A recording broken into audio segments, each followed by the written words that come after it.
Quero que abram as suas Bíblias no capítulo 24 de São Mateus. O capítulo 24 de Mateus, começando com o versículo 36.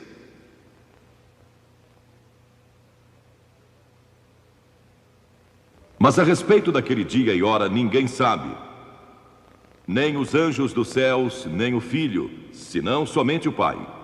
Pois assim como foi nos dias de Noé, também será a vinda do Filho do Homem. Porquanto, assim como nos dias anteriores ao dilúvio, comiam e bebiam, casavam e davam-se em casamento, até ao dia em que Noé entrou na arca. E não o perceberam senão quando veio o dilúvio e os levou a todos. Assim será também a vinda do Filho do Homem. A pergunta que eu quero fazer hoje é esta, e eu vou respondê-la de acordo com a Bíblia. O mundo vai chegar a um fim? O mundo vai chegar mesmo ao fim um dia? Há pessoas que acham que alguns de vocês jovens que estão aqui hoje verão esse momento. Talvez aconteça durante nossa vida. Metade dos americanos entrevistados para uma pesquisa há 2 meses declararam acreditar que uma guerra nuclear vai acontecer em nossa época. Logo depois do sequestro do avião da TWA, voo 847, convocaram uma conferência mundial de peritos em Washington para discutir a real e terrível ameaça do terrorismo nuclear. Uma organização terrorista se apossando de armas nucleares e começando uma reação em cadeia que poderia destruir grande parte do mundo. Poderia acontecer? O Dr. Carl Sagan declarou em uma rede de televisão que o consenso atual de opinião de físicos nucleares é que bastariam 100 das bombas em existência para lançar o hemisfério norte no inverno nuclear, depois de destruir 1/3 da raça humana e deixando a Terra coberta por um manto de trevas. Um dos grandes sucessos de Hollywood há alguns anos atrás foi O Cavaleiro Pálido, cujo subtítulo foi uma citação vinda diretamente do livro do Apocalipse, e o inferno o seguia. Um cientista alemão disse que já se tornou possível despovoar a Terra. Historiadores como William Volk dizem que o dia do juízo está próximo. Mas então percebo algo assombroso para mim, chocante. Há um estranho silêncio por parte da igreja quanto ao que a Bíblia ensina. Há líderes da igreja que, como eu, defendem a redução ou destruição de todas as armas de destruição em massa. Não sou um pacifista, nem a favor de desarmamento unilateral. Mas eu creio que podemos chegar a um acordo quanto à destruição de todas as armas de destruição em massa, se nossa atitude for certa. Foi por isso que Jesus disse: importa-vos nascer de novo. Nosso coração é enganador e desesperadamente corrupto. Quem o conhecerá? Disse Jeremias. Mas sabem, a Bíblia não ensina que o mundo vai chegar a um fim. A Bíblia ensina que esta era terá um fim. A era do Espírito Santo. A era em que nos encontramos hoje e que uma nova era será estabelecida.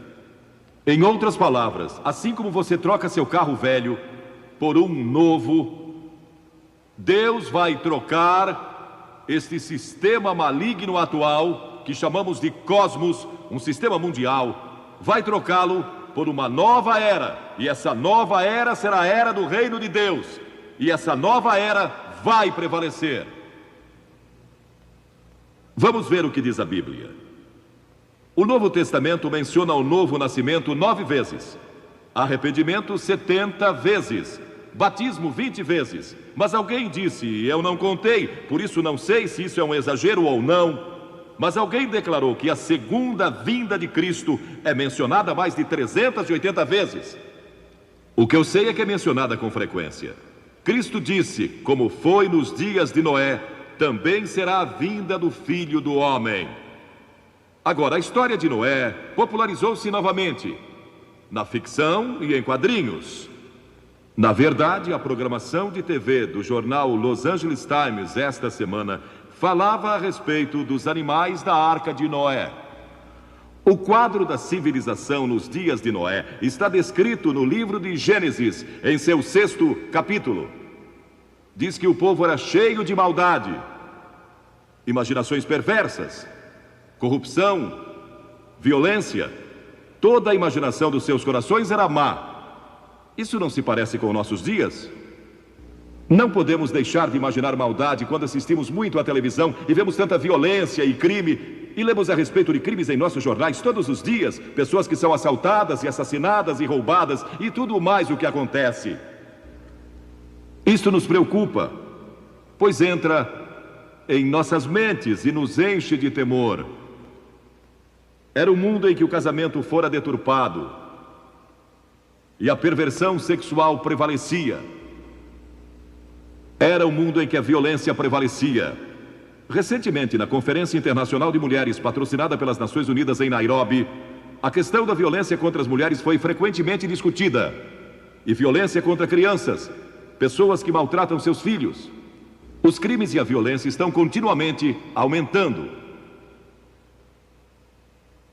Este é um mundo de religião em decadência. Não falo só do cristianismo, porque quase todos neste mundo são religiosos. Todo mundo. Mas é um tipo decadente de religião. Não é a verdadeira fé em Deus. Mas também é, e era então, um mundo ameaçado pelo julgamento de Deus. Deus disse: vou julgar esta geração.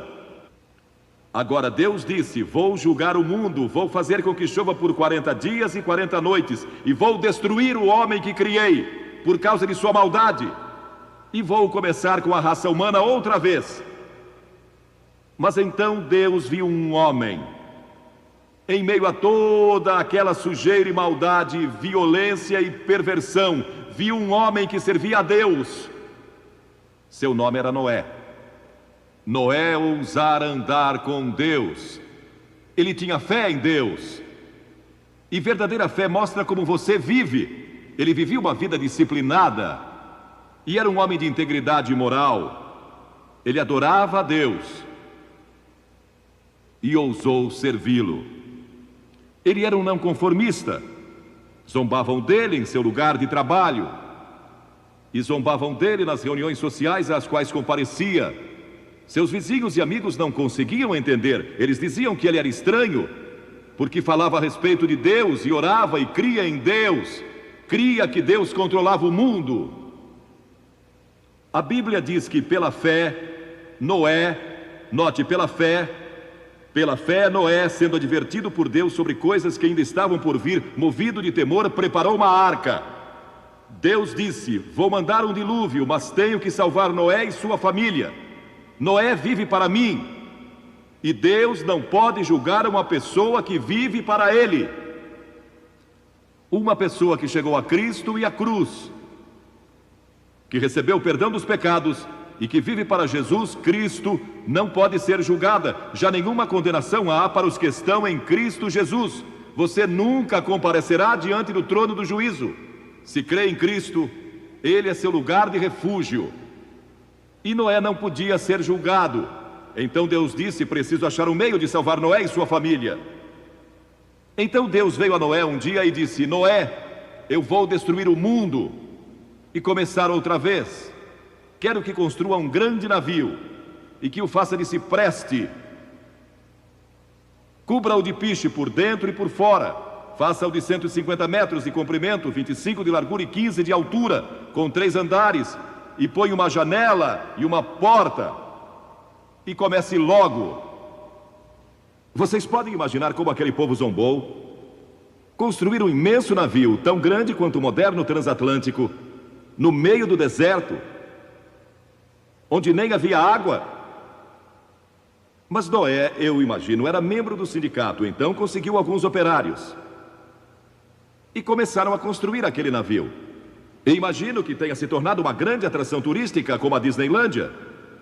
Pessoas vinham de todo lugar para ver aquele homem maluco, construindo um navio no meio do deserto. E sua única base era a palavra de Deus, nada mais. Agora, hoje em dia, Você e eu temos a palavra de Deus que prediz o futuro juízo de Deus sobre o mundo. Mas também temos todas as evidências científicas do que pode acontecer. E provavelmente vai acontecer, de acordo com muitos dos nossos cientistas e líderes políticos. E se houve uma época em que o coração dos homens tremeu de temor devido à incerteza do futuro, sem que ninguém soubesse o que fazer, é hoje. E se não encontrarem uma resposta, adeus. Isso se Deus não intervir. E é exatamente o que vai acontecer. Deus vai intervir. Cristo vai regressar. E esta é a gloriosa esperança que todos temos no coração.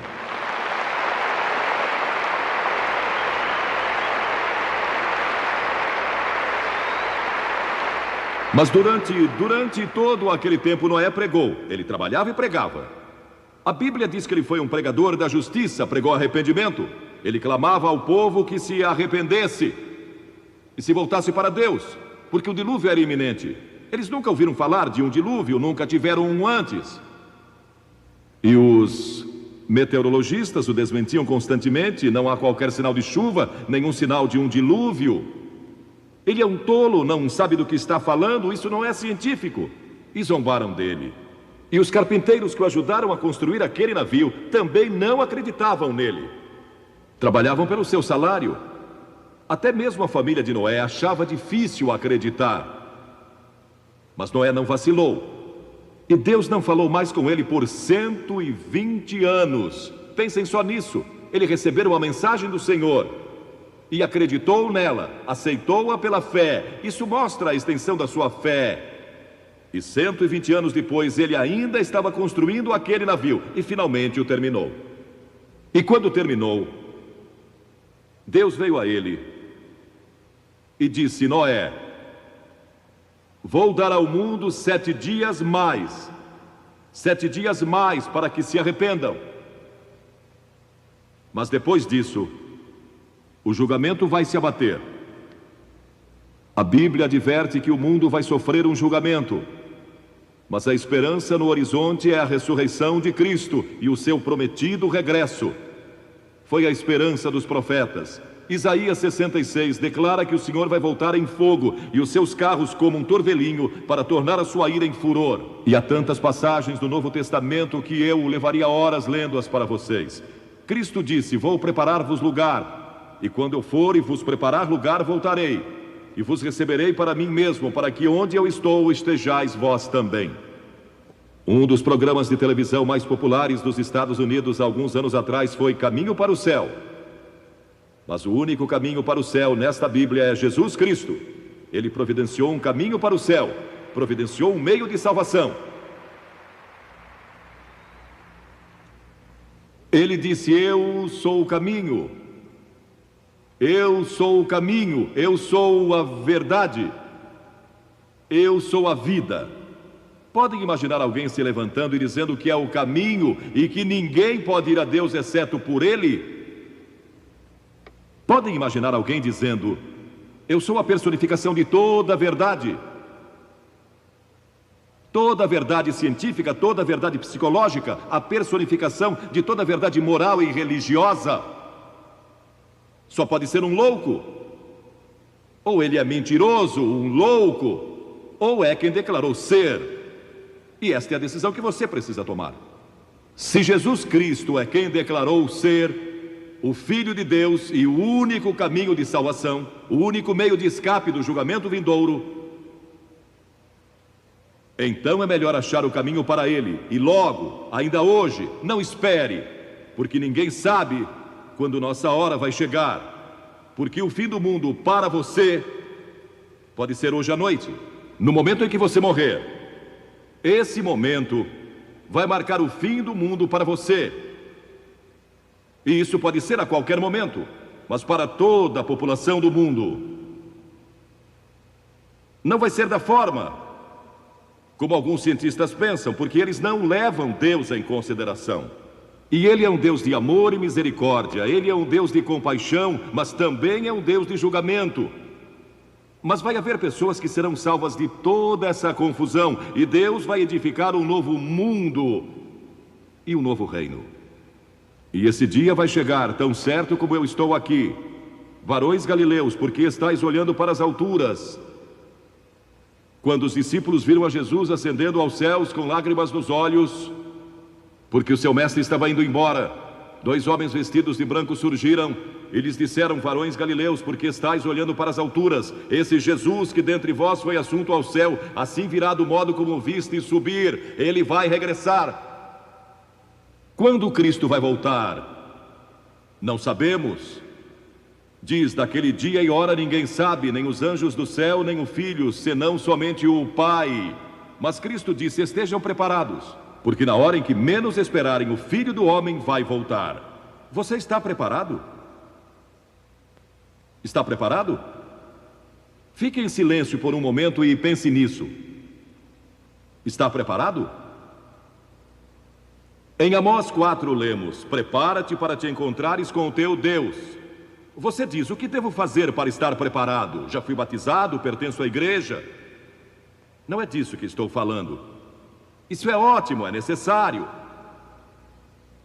Mas você realmente recebeu Cristo em seu coração como Senhor e Mestre? Você se arrependeu?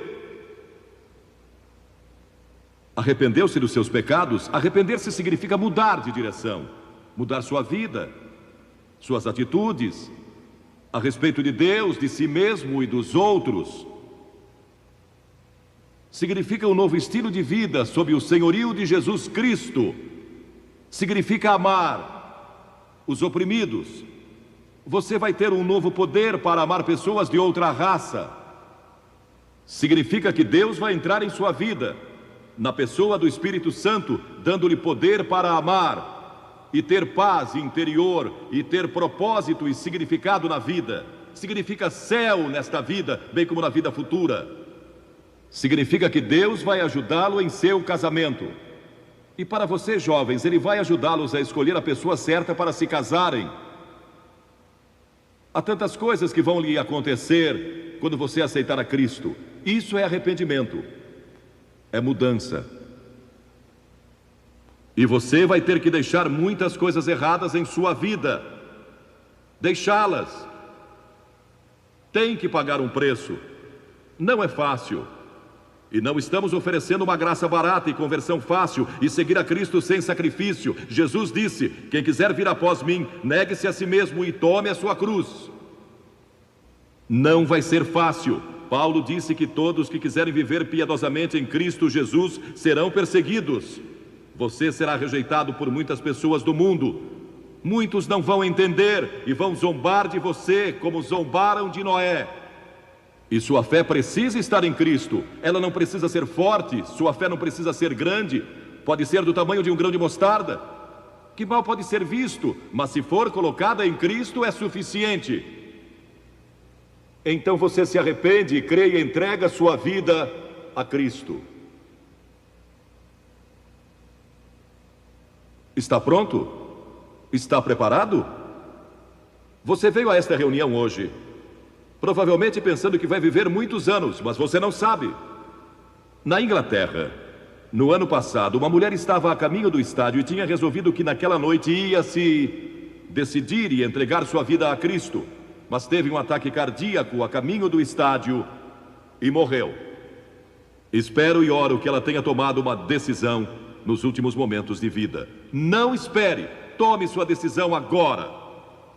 Talvez nunca mais vejamos algo assim no sul da Califórnia. Talvez nunca mais haja um momento em que você esteja tão perto do reino de Deus como hoje. Em outra cidade da Inglaterra, no mês passado, soube de um homem que foi morto num acidente de carro, e isso depois de entregar sua vida a Cristo uma semana antes. E sei que ele está muito grato agora por ter tomado aquela importante decisão por Cristo. Soube de uma menina de 5 anos de idade que ia visitar seus avós e ia viajar sozinha de avião pela primeira vez. E a mãe combinou que o avô iria pegar a menina no aeroporto quando chegasse. E durante o dia, em meio à emoção dos preparativos para a viagem, a mãe assegurou à menina de que o avô estaria no aeroporto quando ela chegasse lá. A mãe levou a filhinha para o aeroporto e lágrimas rolaram por seus rostos quando se despediram. A mãe perguntou: querida, está com medo? E a menina respondeu: não, bem, um pouquinho. Mas se ficar preocupada, vou me lembrar que o vovô vai me encontrar do outro lado e tudo está bem. E quando ficamos preocupados, basta lembrar quem nos espera do outro lado. E vou lhe dizer quem é: Jesus vai encontrar você do outro lado.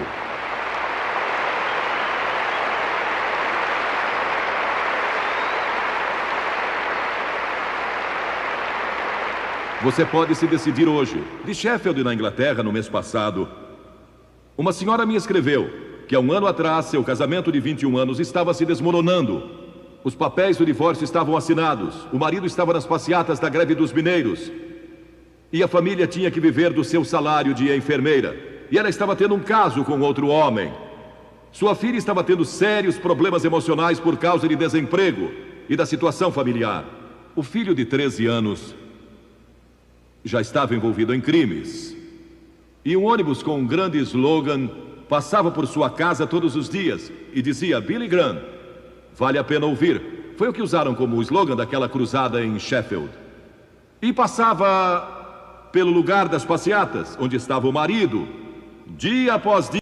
E aquilo perturbou-o tanto e não o deixou em paz. E finalmente ele não aguentou mais e disse: vamos lá, vamos ver o que esse Billy Graham tem a dizer. E com relutância foram com ele para ouvir o Evangelho. Eles todos aceitaram a Cristo, foram perdoados, transformados, e seu amor foi restaurado pelo poder do Senhor Jesus Cristo. E isso pode acontecer com você hoje.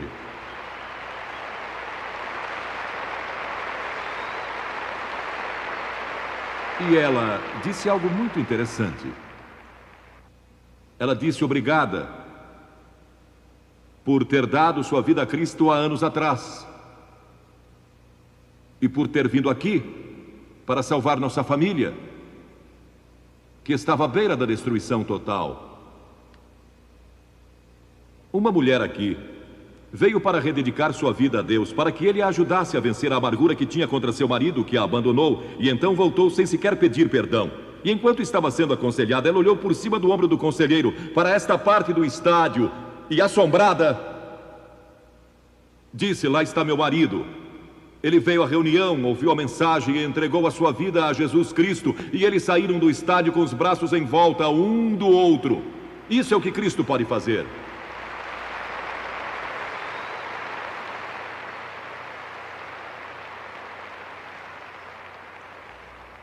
Um técnico de uma grande companhia de 32 anos de idade aceitou a Cristo na outra noite. Ele disse: o dinheiro se tornou um obstáculo entre Cristo e eu. Quero entregar a Ele meu amor pelo dinheiro. Quero que Ele seja o Senhor da minha vida. E um estudante da universidade aqui disse: vi todos esses cristãos que pareciam tão felizes e pensei: algo está faltando na minha vida. Vou até o estádio para ver o que é. E ele veio e encontrou em Jesus Cristo como seu Salvador e Senhor. Um jovem de 21 anos, que nasceu na China e cresceu na Coreia, veio esta semana ao estádio aqui em Anaheim e deu sua vida a Cristo e disse: eu devia ter feito isso anos atrás, mas eu não sabia. E eu podia contar história após história, temos pilhas delas, de conselheiros relatando o que está acontecendo aqui e agora e que pode acontecer com você hoje. Você diz: Billy, você tem convidado as pessoas a virem à frente para tomarem uma decisão, mas não pode fazer isso com todo esse povo aqui. O que vai fazer? Pois vou explicar, tudo está planejado. Vou pedir que ninguém saia deste estádio agora. Isto é muito importante. Vamos fazer silêncio. Todos quietos. Eu peço às pessoas que venham publicamente, porque toda pessoa a quem Jesus chamou, Ele a chamou em público. Ele disse: se você não está pronto a me confessar diante dos homens, tampouco eu o confessarei diante do meu Pai que está nos céus. A única exceção a isso teria sido Nicodemos. Não sei ao certo se aquela foi a noite em que ele tomou sua decisão. Ele foi ver Jesus à noite. Mas todos os outros a quem Jesus chamou, Ele o fez publicamente diante de todos. Vou pedir que você tome uma decisão por Cristo diante de todos. Hoje.